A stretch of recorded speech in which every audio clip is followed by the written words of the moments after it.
வாழ்க வையகம், வாழ்க வளமுடன். குருவின் சேர்க்கை. தந்தை தாயிருயிரும் ஒன்று சேர்ந்து,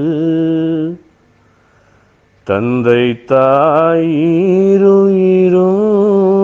ஒன்று சேர்ந்து தழைத்ததொரு உடலாகி இவ்வுலகில் வந்தேன். அந்த ஈருயிர் வினைகள் அறமோ மற்றோ அளித்த பதிவுகள் எல்லாம் என் சொத்தாச்சு. இந்த அரும் பிறவியில் முன்பினை அறுத்து, இந்த அரும் பிறவியில் முன்பினை அறுத்து எல்லையில்லா மெய்ப்பொருளை அடைவதற்கு வந்த ஒரு உதவி குரு உயிரின் சேர்க்கை. வணங்கி குரு திருவடியை வாழ்த்தி வாழ்த்தி வாழ்வேன். வணங்கி குரு திருவடியை வாழ்த்தி வணங்கி வாழ்வேன். வாழ்க வையகம், வாழ்க வளமுடன்.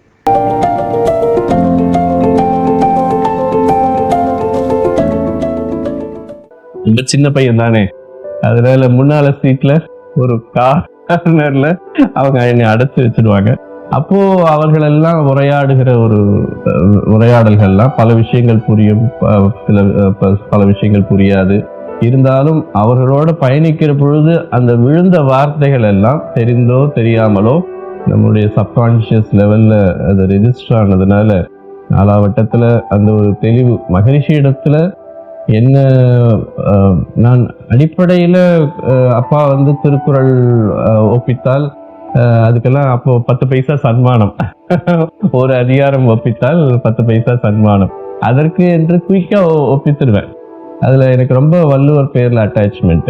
அதனால மகரிஷி பின்னால ஒவ்வொரு குறளும் விளக்கம் சொல்ற பொழுது பின்னால இப்போ உதயமூர்த்தியோட சில நூல்கள், சில தத்துவங்கள், கிருஷ்ணமூர்த்தியினுடைய தத்துவங்கள், இதெல்லாம் படிக்கிற பொழுது மகரிஷியினுடைய தத்துவங்கள் அந்த அளவுக்கு சயின்ஸோட இணைந்த பொழுது முதல்ல சுவாமி இத அறிவியல் மாநாடு நடத்தணும் என்று சொல்லி 80களில் துவங்கி அப்போ ஒரு தனி விங் இருந்தது, யூனிஃபைடு ஃபோர்ஸ் என்று சொல்லி, அது ஒரு தியரி ஆஃப் யூனிஃபைடு ஃபோர்ஸ்னு ஒரு சயின்டிஸ்ட் ஒரு விங் இருந்தது.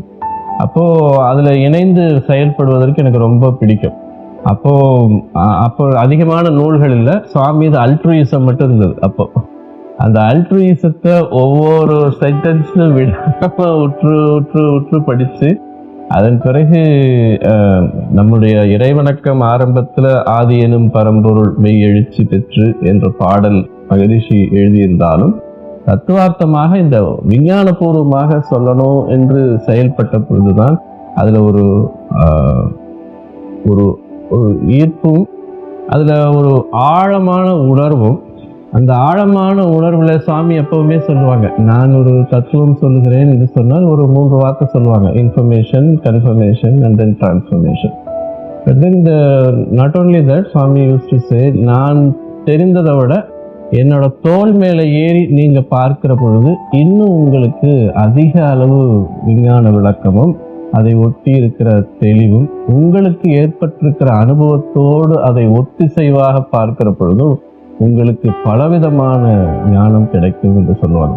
அதனால இன்றைக்கும் காந்த தத்துவத்தை பல இடங்கள்ல விரிவாக பல வகுப்புகளாக எடுக்கிறோம் என்று காரணம் மகரிஷியினுடைய அந்த அறிவியல் பூர்வமான ஒரு அணுகுமுறை. எனக்கு 2வது ரொம்ப பிடித்தது அவருடைய கடினமான உழைப்பு. நான் எல்லாரும் மகரிஷியோட முகத்தை பார்த்து விரும்பி ரசிப்பாங்க. நான் மகரிஷியோட முதுகு தான் பார்ப்பேன். ஏன்னா அந்த உழைப்பினுடைய ஒட்டுமொத்த அந்த வேதனையும் அந்த ஒரு இதுவும் ஒரு மனிதனுடைய பின்புறத்துல அது பிரதிபலிக்கும். அதனால அவர் அவ்வளவு தூரம் இருந்தாலும் அவர் நடக்கிற பொழுதோ அந்த அந்த ஸ்திரத்தன்மையோ, அந்த ஒரு பாரதி சொல்வது போல நிமிர்ந்த நடை, நேர்கொண்ட பார்வை, நிலத்தில் யாருக்கும் அஞ்சாத நெறிகள் என்ற ஒரு பார்வையோட, உங்களுக்கு தெரியும் மகரிஷி பாரதியார் மேல எவ்வளவு பெரிய மதிப்பும் அவர் மேல ஒரு உயர்வும். அவர் இருந்திருந்து, பாரதியார் இருந்திருந்தால் எனக்கு இந்த மண்ணில வேலை இல்லை, அவரே என்னுடைய காரியங்களை எல்லாம் முடித்திருப்பார் என்று சொல்லுவார். அதனால எனக்கு மகரிஷியில பிடித்தது ஒன்று விஞ்ஞானபூர்வமான ஒரு அணுகுமுறை, ரெண்டாவது அவருடைய கடினமான உழைப்பு, மூன்றாவது எதுவுமே அவர் தன்னை முன்னிலைப்படுத்தி கொள்ளாது. அந்த விஷயத்தை நான் விளக்கி சொல்லுகிறேன் என்கின்ற, நான் உணர்ந்த வரையில் நான் விளக்குகிறேன். எனக்கு தெரிந்த வரையில் திருக்குறள் உட்பொருள் விளக்கம் நீங்க அவருடைய முன்னுரையை படித்தீங்கன்னா தெரியும். அதாவது நான் எல்லா திருக்குறள்களுக்கும் எழுத முடியாது, நான் தெரிந்த வரையில் எழுதுகிறேன். அதாவது அவருடைய பல அணுகுமுறைகளை நான் பார்த்திருக்கிறேன். ஒரு கட்டிடம் கட்டுவதாக இருக்கட்டும், இன்றைக்கு இருக்கிற ஓங்கார மண்டபம் கூட அந்த டிசைன் யூஎஸ்ல தான் முதல்ல போட்டாங்க. அந்த டிசைன் வேறையாக இருந்தது, மேல மட்டும் தெரியுது. அதன் பிறகு அதை மாற்றம் செய்த போது இங்க இருக்கக்கூடிய ஆர்கிடெக்ட்லாம் வைத்து பார்த்தபோது அவர்களுடைய நாலேஜை அவர் share the their ideas and then value their experience. அது போல ஒரு கொலாபரேட்டிவ் அப்ரோச் இருக்கிற ஒரு மகான். நான் நார்மலா பெரியவர்கள் இது போல பேசினாங்கன்னா யாரும் பேச முடியாது, அவர் சொல்லிட்டார் then there is no appeal என்ற இருக்கும். பட் மகரிஷி கிட்ட அப்படி இல்லை. அதுல எனக்கு ஒரு இன்சிடென்ட் சுவாமி சொன்னாங்க. அப்போ சுவாமி உணவு முறைகள் எல்லாம் எவ்வளவு தூரம் அவர் எளிமையா இருப்பாரு என்பதை அவர் பல பேர் தெரிஞ்சிருக்கும். பட் எங்களோட அனுபவம் வீட்டுக்கு வந்தால் அப்போ அம்மா அவருக்காக ரெடி பண்ணுவாங்க, எளிமையான சைவ உணவு ரெடி பண்ணுவாங்க. ஆனாலும் மகரிஷி கொஞ்சம் கீரை, கொஞ்சம் இது சாம்பார், கொஞ்சம் தயிர் அதோட நிறுத்திடுவாங்க. அப்போ சுவாமிகிட்ட அம்மா கேட்பாங்க, நீங்க இவ்வளவு குறைவா சாப்பிட்டுட்டு எப்படி சுவாமி நாள் முழுவதும் பேசுறது முடியும் அப்படின்னு சொல்லுவாங்க. அப்ப சுவாமி சொல்லுவாங்க, எனக்கு எந்த அளவுக்கு ஆற்றல் தேவையோ அது இந்த உணவுலே கிடைக்குதுமா, இது பல வழியிலும் ஆற்றல் கிடைக்குது. அதிகமா சாப்பிட்டேன்னா அங்க போனா நான் தூங்கிடுவேன். அதன் பிறகு அவ்வளவு பேர் எதிர்பார்ப்போடும் அந்த ஒரு உணர்வோடு இருக்கிறவர்களோடு நான் என்னுடைய கடமையை சிறப்பாக செய்ய முடியாது என்று சொல்லுவாங்க. இப்போ மகரிஷி இந்த எளிமையான ஒரு அப்ரோச் என்று பார்த்தோம் என்று சொன்னால், எதையுமே எளிமை மட்டுமல்ல, ஒரு விரிந்த ஒரு உயர்ந்த எண்ணம். மகரிஷியே சொல்லுவாங்க, எண்ணத்தை எந்த அளவு உயர்த்தி கொள்ளுகிறோமோ ஆட்டிடியூட் டிசைஸ் ஆல்டிடியூட் போல.